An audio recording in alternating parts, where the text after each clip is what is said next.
ಕೆಂಪು ಬಣ್ಣದ ದಿನದ ಈ ವಿಶೇಷ ವಿಶ್ಲೇಷಣೆಗೆ ಸ್ವಾಗತ. ಬನ್ನಿ, ಈ ಶಾಲಾ ಕಾರ್ಯಕ್ರಮದ ಬಗ್ಗೆ ಈಗ ನೋಡೋಣ. ಹೌದು, ಒಂದು ಶಾಲೆ ಕೇವಲ ಒಂದೇ ಬಣ್ಣಕ್ಕೆ ಅಂತ ಪೂರ್ತಿ ದಿನವನ್ನ ಯಾಕೆ ಮೀಸಲಿಡುತ್ತೆ? ಅದುವೇ ಕೆಂಪು ಬಣ್ಣದ ದಿನ. ಚಿಕ್ಕ ಮಕ್ಕಳಿಗಾಗಿ ಆಯೋಜಿಸುವ ಒಂದು ವಿಶೇಷ ಆಚರಣೆ ಇದು.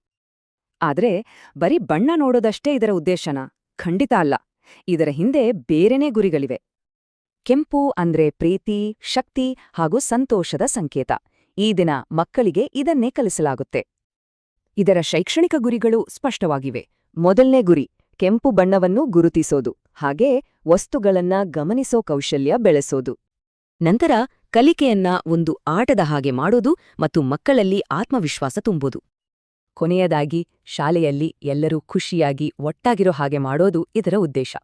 ಸರಿ, ಹಾಗಾದ್ರೆ ಆ ದಿನ ಮಕ್ಕಳಿಗೆ ಹೇಗಿರುತ್ತೆ, ಏನೆಲ್ಲಾ ಚಟುವಟಿಕೆಗಳು ಇರುತ್ತೆ ಅಂತ ನೋಡೋಣ.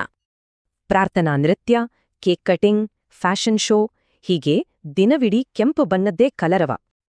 ಈ ಕಾರ್ಯಕ್ರಮವನ್ನು ಡಿಸೆಂಬರ್ 13, 2025 ಶನಿವಾರದಂದು ಆಯೋಜಿಸಲಾಗಿದೆ. ಈ ಸಂಭ್ರಮದಲ್ಲಿ ಮಕ್ಕಳು ಮಾತ್ರವಲ್ಲ, ಅವರ ಪೋಷಕರ ಪಾತ್ರನೂ ತುಂಬಾನೇ ಮುಖ್ಯ.